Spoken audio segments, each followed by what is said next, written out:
എല്ലാവർക്കും സ്വാഗതം. ഈ റിവ്യൂ ഇഷ്ടപ്പെടുവാണെങ്കിൽ ഒന്ന് ലൈക്ക് ചെയ്തും സബ്സ്ക്രൈബ് ചെയ്തും സപ്പോർട്ട് ചെയ്യണേ. അപ്പോൾ അനിയുടെ കാര്യം ഓർത്ത് ആകെ വിഷമിച്ചിരിക്കുകയാണ് നന്ദു പറയുന്നുണ്ട്, ഞാൻ ഭയങ്കര ബോൾഡായിരുന്നു ഇതിനു മുമ്പ്, പക്ഷേ അവനോട് മിണ്ടാതിരുന്നിട്ടുണ്ടെങ്കിൽ, അവനോട് സംസാരിക്കാതിരുന്നിട്ടുണ്ടെങ്കിൽ എനിക്ക് പിന്നെ പിടിച്ചു നിൽക്കാൻ പറ്റില്ല, ആകെ വിഷമമാണ് എന്നൊക്കെ ഇങ്ങനെ ചിന്തിച്ചിരിക്കുമ്പോഴാണ് രാവിലെ തന്നെ നെവിൻ അങ്ങോട്ട് വരുന്നത്. കയറി വരുമ്പോഴേ കയ്യിലൊരു കവറൊക്കെ ഉണ്ട്. നെവിൻ ചോദിക്കുന്നുണ്ട്, ഇന്ന് കണി കണ്ടത് എന്നെയാണോ എന്ന്.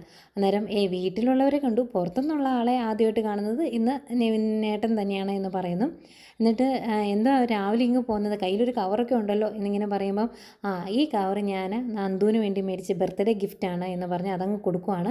അന്നേരം അത് കൊള്ളാലോ, താങ്ക് യു ഒക്കെ പറയും. എന്നിട്ട് ഇതെന്താ ഷർട്ടും പാൻറ്റും ആണോ അത് സാരിയാണോ എന്ന് ചോദിക്കുമ്പം, ഇത് സാരിയാ, നീ സാരി ഉടുക്കുകയല്ല എന്ന് എനിക്കറിയാം, പിന്നെ അമ്പലത്തിലോ അങ്ങനെ എന്തെങ്കിലും പോകുമ്പോൾ ഉപയോഗിച്ചാൽ മതി, അതുകൊണ്ട് ഞാനൊരു റിങ് കൂടെ മേടിച്ചിട്ടുണ്ട്.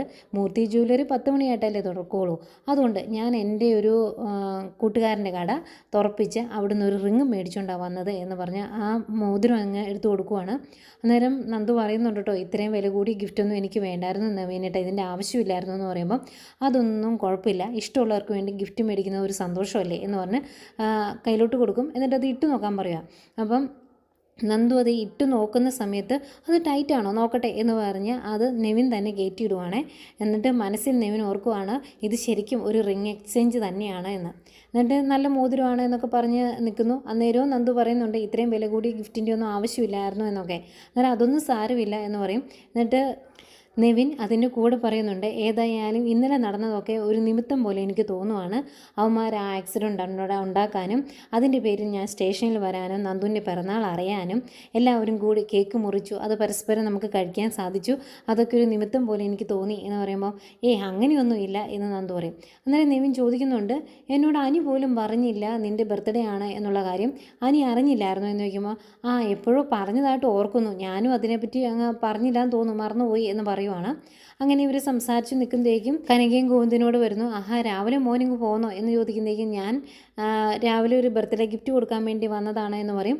അങ്ങനെ നന്ദുവും പറയുന്നുണ്ട്, രാവിലെ തന്നെ എനിക്ക് ബർത്ത്ഡേ ഗിഫ്റ്റായിട്ട് ഒരു നല്ല ഉഗ്രൻ സാരി കൊണ്ടുവന്നിട്ടുണ്ട്, അതുകൂടാതെ ഒരു സ്വർണ്ണമോതിരം തന്നു എന്ന് പറയുമ്പോൾ, അയ്യോ അതിൻ്റെയൊക്കെ ആവശ്യം ഉണ്ടായിരുന്നു മോനെ എന്ന് ചോദിക്കും.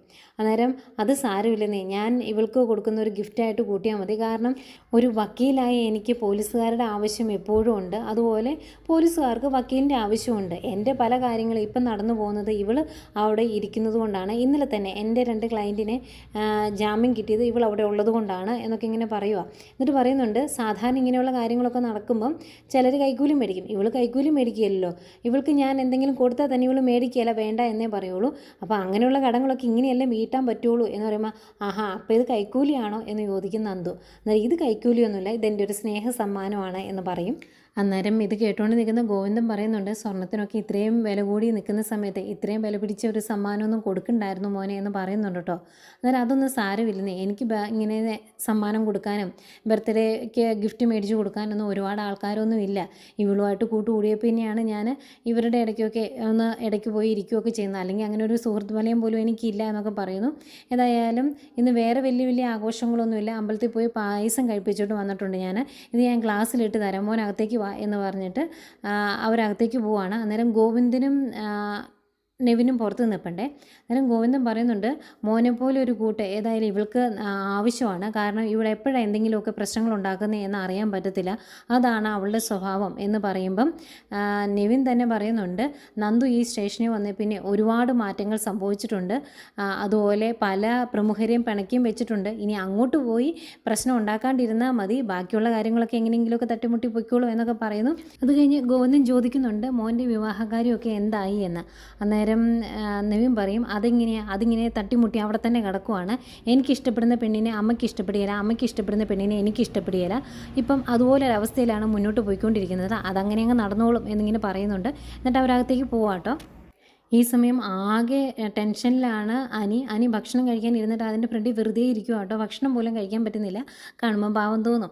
ഏതായാലും അനിയുടെ ഈ ഇരിപ്പൊക്കെ കാണുമ്പം അജയനും ഇത് ശ്രദ്ധിക്കുന്നുണ്ട്. എന്നിട്ട് അവർ പറയുന്നുണ്ട്, എടാ നിനക്ക് എന്തെങ്കിലും ടെൻഷൻ ഉണ്ടെങ്കിൽ എന്തെങ്കിലും സംശയം ഉണ്ടെങ്കിൽ ആദർശനോട് ചോദിച്ചാൽ മതി, അവൻ എല്ലാ കാര്യങ്ങളും പറഞ്ഞു തരും, അവൻ നിന്നെ ഇടയ്ക്ക് വിളിക്കാറില്ലേ എന്നൊക്കെ ചോദിക്കുമ്പോൾ വിളിക്കാറൊക്കെ ഉണ്ട്, എൻ്റെ സംശയങ്ങളൊക്കെ ആദർശേട്ടനോട് ചോദിക്കാനാണ് എങ്കിൽ നിങ്ങൾക്ക് ആദർശേട്ടനെ തന്നെ അവിടെ ഇരുത്തിയേ പോരായിരുന്നു, എന്തിനാ ഈ മുൾക്കിരീടം എടുത്ത് എൻ്റെ തലയിലേക്ക് വെച്ച് തന്നത്, ഇതിപ്പോൾ എനിക്ക് ഒരു ഭാരമാണ് എന്നൊക്കെ പറയുമ്പം നീ അങ്ങനെയൊന്നും ചിന്തിക്കരുത്, നീ ഈ ഒരു കാര്യത്തിൽ വിജയിക്കണം, അല്ലെങ്കിലത്തെ അവസ്ഥ നിനക്കറിയാലോ എന്നൊക്കെ ഇങ്ങനെ പറയുമ്പോഴും എനിക്ക് വലിയ ഇൻട്രസ്റ്റ് ഇല്ലേ, ആകെ ടെൻഷനാണ്. അന്നേരം ജാനകി പറയുന്നുണ്ട്, ഇവൻ MD ആയ പിന്നെ അടുത്തോട്ട് ചെല്ലുമ്പോൾ ചിലപ്പോൾ ചീറിക്കൊണ്ടാണ് സംസാരിക്കുന്നത്, അമ്മയായതുകൊണ്ടാവൻ തല്ലാത്തത് എന്ന് വരെ എനിക്ക് പലപ്പോഴും തോന്നിയിട്ടുണ്ട് എന്ന് പറയുമ്പം അജയൻ പറയുന്നുണ്ട്, നിൻ്റെ സംസാരം കേട്ടിട്ടുണ്ടെങ്കിൽ തല്ലാൻ തോന്നാത്തവർക്കും ഒരെണ്ണം തരാൻ തോന്നും, അതുപോലെയല്ലേ നിൻ്റെ സംസാരം എന്ന് പറയും. എന്തെങ്കിലും ദേഷ്യപ്പെട്ട് അടുക്കളയിലേക്ക് പോവേ. പിന്നെ ജാനകി അങ്ങ് പോയി കഴിയുമ്പം കുറച്ച് ഉപദേശിക്കുന്നുണ്ട്, ബിസിനസ്സിൻ്റെ കാര്യങ്ങളൊക്കെ ഏതൊക്കെ രീതിയിൽ നോക്കണം, വിഷുവിന് ചിലപ്പം നമുക്ക് ഒരു നല്ല സെയിൽ കിട്ടിയില്ലെന്നിരിക്കും, എങ്കിലും ഒരുപാട് താഴേക്ക് പോകാതെ പിടിച്ചു നിൽക്കണം എന്നൊക്കെ പറഞ്ഞ് അജയനും ജയനും കൂടി അനിയോട് പറയുന്നുണ്ട്. അപ്പോഴത്തേക്കും വീണ്ടും വരും ജാനകി, എന്നിട്ട് പറയുവാണ്, അവനിപ്പം അവിടെ ഇരിക്കാൻ താല്പര്യമില്ലെങ്കിലും നിങ്ങൾ രണ്ടുപേരും കൂടി അവനെ അവിടെ പിടിച്ചിരുത്തിക്കോണം, അവൻ്റെ കാര്യങ്ങളൊക്കെ നോക്കിക്കോണം, അല്ലെങ്കിൽ ആ സീറ്റിൽ ഇനി പുറത്തുനിന്ന് ഒരാൾ വന്നിരിക്കും എന്ന് പറയുമ്പോൾ, ഓ അതാണോ നിൻ്റെ ടെൻഷൻ എന്ന് ചോദിക്കും. എന്നാൽ ആ കാര്യത്തെക്കുറിച്ച് നിങ്ങൾക്ക് ടെൻഷനൊന്നും ഇല്ലേ എന്ന് ചോദിക്കുമ്പം ജയം പറയുന്നുണ്ട്, പുറത്തുനിന്ന് ഒരാൾ ആ സീറ്റിൽ വന്നിരിക്കുന്ന കാര്യത്തിൽ ഞങ്ങൾക്കും ബുദ്ധിമുട്ടുണ്ട്, പക്ഷേ ഇപ്പോൾ എന്ത് ചെയ്യാൻ പറ്റും, ഒരുപാട് താഴോട്ട് പോകാതെ കാര്യങ്ങളൊക്കെ നോക്കാൻ ശ്രമിക്കാം, അതല്ലേ പറ്റുള്ളൂ എന്നൊക്കെ പറയുക. എന്നിട്ട് ജാനകി അങ്ങ് പോയി കഴിയുമ്പം ഭക്ഷണം കഴിക്കാതെ അങ്ങ് എഴുന്നേറ്റ് പോവുകയാണ് അനി. എന്നിട്ട് ചോദിക്കുന്നുണ്ട്, നീ എന്താടാ ഭക്ഷണം കഴിക്കാത്തതെന്ന്. എന്നിട്ട് എനിക്ക് വിശപ്പില്ലെന്ന് പറഞ്ഞിട്ടാണ് അനി എഴുന്നേറ്റ് പോകുന്നത്. അത് കഴിയുമ്പം ജാനകി പിന്നെയും വന്ന് പറയും, അവൻ്റെ മനസ്സിൽ നന്ദു ഉണ്ടോ, ഇനിയിപ്പോൾ അവളെക്കുറിച്ചുള്ള എന്തെങ്കിലും ചിന്തയാണോ അവന് എന്നെനിക്ക് സംശയമുണ്ടെന്ന് പറയുമ്പോൾ, അങ്ങനെയൊന്നുമില്ല എന്ന് അവർ പറയുവേ. അതൊക്കെ അത് കേട്ടോണ്ടാണ് തിരിച്ചു വരുന്നത്, കൈയൊക്കെ കഴിയിട്ട് തിരിച്ചു വരുന്നത് അനി. അന്നേരം പറയുന്നുണ്ട്, അമ്മയ്ക്ക് ഇനി ആ സംശയം കൂടി ഉള്ളോ, അതോടെ തീർത്താൽ മതിയോ, രാവിലെ ഒരാൾ വിളിച്ചപ്പോൾ ഇത് തന്നെയല്ലേ അമ്മ എന്നോട് ചോദിച്ചത്, അവൾക്ക് എൻ്റെ പുറകെ നടക്കാനൊന്നും സമയമില്ല, അവൾക്ക് അവളുടെ ജോലിയുണ്ട് എന്ന് പറഞ്ഞിട്ട് ദേഷ്യപ്പെട്ട് അങ്ങ് പോവുകയാണ് അനി. അന്നേരം നിനക്ക് കിട്ടാനുള്ളതൊക്കെ കിട്ടിയില്ലേ എന്ന് അജയൻ ചോദിക്കുമ്പം, ഇതിനു മുമ്പും ഇവൻ ഇങ്ങനെയൊക്കെ ദേഷ്യപ്പെട്ടിട്ടുണ്ട്, എന്നിട്ട് എന്താ സംഭവിച്ചതെന്ന് നമുക്കറിയാവുന്ന കാര്യമല്ലേ എന്ന് ജാനകി ചോദിക്കുന്നു. പിന്നീട് നന്ദുവിനെയാണ് കാണിക്കുന്നത്. രാവിലത്തെ ബ്രേക്ക്ഫാസ്റ്റ് നന്ദുവും നെവിനും എല്ലാവരോടും ഒരുമിച്ചിരുന്ന് കഴിച്ചു. എന്നിട്ട് നെവിനോട് ചോദിക്കുകയാണ്, ഉച്ചയ്ക്ക് സദ്യക്കൂടെ നെവിനേട്ടൻ വരാവോ എന്ന് ചോദിക്കുകയാണ് നന്ദു നെവിനോട്. അന്നേരം നെവിൻ, അതിൻ്റെ ആവശ്യമുണ്ടോ, ഇതിപ്പം രാവിലെ ഒരുമിച്ച് നമ്മൾ ബ്രേക്ക്ഫാസ്റ്റ് കഴിച്ചു, ഉച്ചയ്ക്കിപ്പം ഞാൻ വരാമെന്ന് പറഞ്ഞാൽ വരും, പക്ഷേ നീ ഏതെങ്കിലും കേസിൽ പെട്ടുപോയിട്ടുണ്ടെങ്കിൽ നിനക്ക് വരാൻ പറ്റില്ലല്ലോ എന്ന് പറയും. അന്നേരം നന്ദു പറയുന്നുണ്ട്, അങ്ങനെയൊന്നുമില്ല, എന്തൊക്കെ സംഭവിച്ചാലും ഞാൻ ഉച്ചയ്ക്ക് ഇവിടെ ഊണ് കഴിക്കാൻ വരും, നെവിനേട്ടനൂടെ വന്നാൽ മതി എന്ന് പറയും. അന്നേരം നെവിൻ ചോദിക്കുവാണ്, എങ്കിൽ നമുക്ക് അനിയെ വിളിച്ചാലോ എന്ന്. അന്നേരം അവനെ വിളിക്കേണ്ട എന്ന് പറയുമ്പോൾ, ബാക്കി ഫ്രണ്ട്സിനെ ആരും വിളിക്കുന്നില്ലേ എന്ന് ചോദിക്കുവാണ്. അന്നേരം ഇല്ലെന്നേ, വേറെ ആരെയും വിളിക്കുന്നില്ല, നെവിനേട്ടനോട് ഞാനിപ്പോൾ പറഞ്ഞില്ലേ അത് മതി എന്ന് പറയുന്നു. അന്നേരം ഇവരിങ്ങനെ സംസാരിക്കുന്ന അകത്ത് നിന്ന് ഗോവിന്ദനും കനകയും കേട്ടുകൊണ്ട് നിൽപ്പണ്ടേ. എന്നിട്ട് നന്ദു പറയുവാണ്, ആ കാര്യം എൻ്റെ ബർത്ത്ഡേ കാര്യം അവിടെ നിൽക്കട്ടെ, ഞാനൊരു കാര്യം ചോദിക്കട്ടെ, നെവിനേട്ടൻ എന്താ ഇതുവരെ വിവാഹം കഴിക്കാതെ, ആ മനസ്സിലുള്ള പെൺകുട്ടിയെക്കുറിച്ച് എന്നോടൊന്നും പറഞ്ഞില്ലല്ലോ, എന്നോടൊന്നല്ല അനിയോട് പോലും എന്താ പറയാത്തത് എന്ന് ചോദിക്കും. അന്നേരം നെവിൻ പറയുന്നുണ്ട്, അങ്ങനെ പറഞ്ഞാൽ ശരിയാകിയല്ല, ഞാൻ അനിയോട് എല്ലാ കാര്യങ്ങളും തുറന്നു പറഞ്ഞിട്ടുണ്ട്, ആ പെൺകുട്ടിയെ കാര്യങ്ങൾ അറിയിക്കണമെന്നും ഇത് എങ്ങനെയെങ്കിലും നടത്തി തന്നെന്നും അവനോട് ഞാൻ പലവട്ടം പറഞ്ഞതാണ്, പക്ഷെ അവൻ എന്നെ സഹായിക്കാൻ തയ്യാറാകുന്നില്ല എന്ന് പറയുമ്പം നന്ദു ചോദിക്കും, അതെന്താ അങ്ങനെ സഹായിക്കാൻ തയ്യാറാകാത്തത്, സാധാരണ അവൻ അങ്ങനെയല്ലല്ലോ, നെവിനേട്ടന് വേണ്ടി എന്തും ചെയ്യാൻ താല്പര്യമുള്ള ഒരാളല്ലേ അവൻ എന്നൊക്കെ ചോദിക്കുമ്പം നെവിൻ പറയുന്നുണ്ട്, അത് അങ്ങനെയാണെന്നാണ് ഞാൻ കരുതിയിരുന്നത്, പക്ഷേ ഇപ്പം അവൻ എന്താ ഇങ്ങനെയൊക്കെ ചിന്തിക്കുന്നതെന്ന് എനിക്കറിയില്ല എന്ന് പറയും.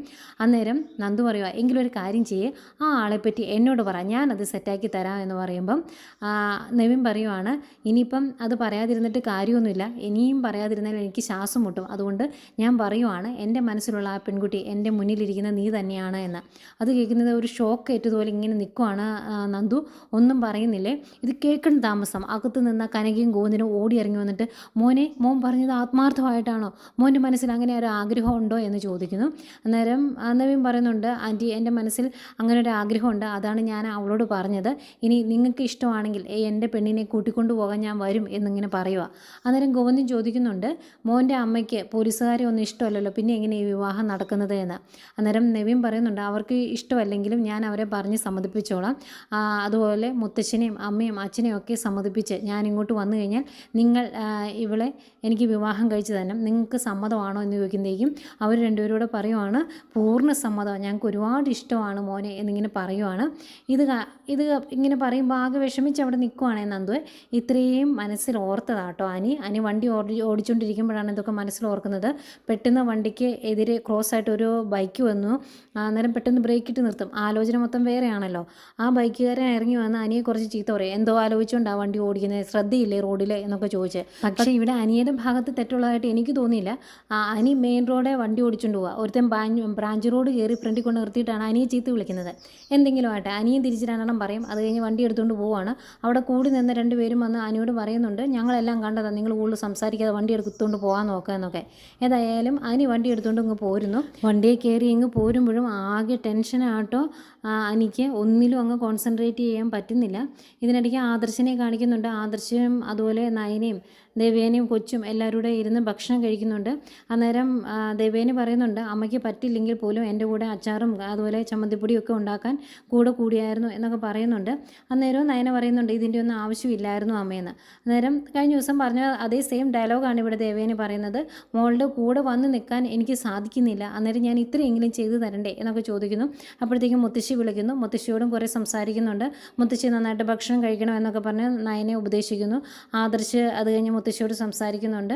അങ്ങനെ അവർ കുറച്ച് കാര്യങ്ങൾ അങ്ങനെ സംസാരിച്ച് ഫോം വെച്ച് കഴിയുമ്പം മുത്തശ്ശിയോട് ചോദിക്കുക, എന്താ പറഞ്ഞത്, ഇവിടുന്ന് ഉണ്ടാക്കിക്കൊണ്ട് പോയതൊക്കെ മോൾക്ക് ഇഷ്ടപ്പെട്ടോ, മോൾ നന്നായിട്ട് ഭക്ഷണം കഴിക്കുന്നുണ്ടോ എന്നൊക്കെ ചോദിക്കുമ്പം മുത്തശ്ശി പറയുക, എനിക്കിതൊക്കെ കാണുമ്പോൾ ചിരിയാണ് വരുന്നത്.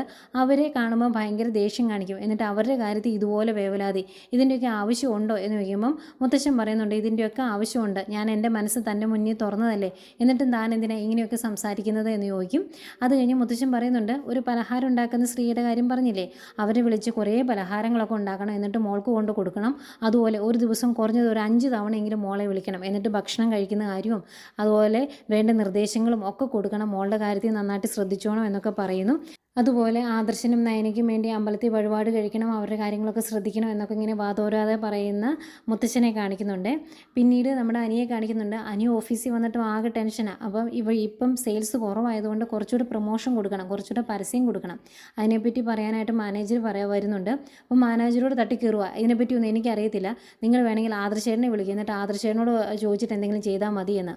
അന്നേരം അങ്ങനെ പറയുന്നുണ്ട്, മൂർത്തി സാറ് പറഞ്ഞത് ഇനി ആദർശ് സാറിനെ വിളിച്ചൊന്നും ചോദിക്കേണ്ട എന്നാണ്, എല്ലാം സാറ് തീരുമാനിക്കുന്നതനുസരിച്ച്, അതായത് അനി തീരുമാനിക്കുന്നതനുസരിച്ച് നടത്തിയാൽ മതി എന്നാണ് പറഞ്ഞത് എന്ന് പറയുമ്പം എൻ്റെ മൂഡ് ശരിയല്ല, അതുകൊണ്ട് എന്നോട് ഇപ്പോൾ ഒന്നും ചോദിക്കേണ്ട, നിങ്ങൾക്ക് എന്തെങ്കിലും സംശയം ഉണ്ടെങ്കിൽ അച്ഛനോടോ അല്ലെങ്കിൽ അച്ഛനോടോ വലിച്ചനോടോ വിളിച്ച് ചോദിക്കാം, അല്ലെങ്കിൽ നിങ്ങൾക്ക് എക്സ്പീരിയൻസ് ഇല്ലേ അതനുസരിച്ച് നിങ്ങളങ്ങ് ചെയ്യേ എന്നൊക്കെ ഇങ്ങനെ പറയുമ്പം മാനേജർ പറയുന്നുണ്ട്, സാറിൻ്റെ മൂഡ് ശരിയല്ല എന്ന് എനിക്ക് മനസ്സിലായി, മനസ്സൊന്ന് ശരിയാകുമ്പോൾ ഞാൻ വരാമെന്ന് പറഞ്ഞിട്ട് അങ്ങനെ അങ്ങ് പോവാം. അന്നേരം ഇങ്ങനെ കട്ടക്കലിപ്പിലിരിക്കുവാണ് അനിയെ. അത് കഴിഞ്ഞ് ഏതോ ഫയലെടുത്ത് ഇങ്ങനെ നോക്കാൻ വേണ്ടി തുടങ്ങുമ്പോഴാണ് CCTV ഇങ്ങനെ കാണും നന്ദു അങ്ങോട്ട് വരുന്നത്. അപ്പോൾ വണ്ടി പാർക്ക് ചെയ്യുന്നുള്ളൂ.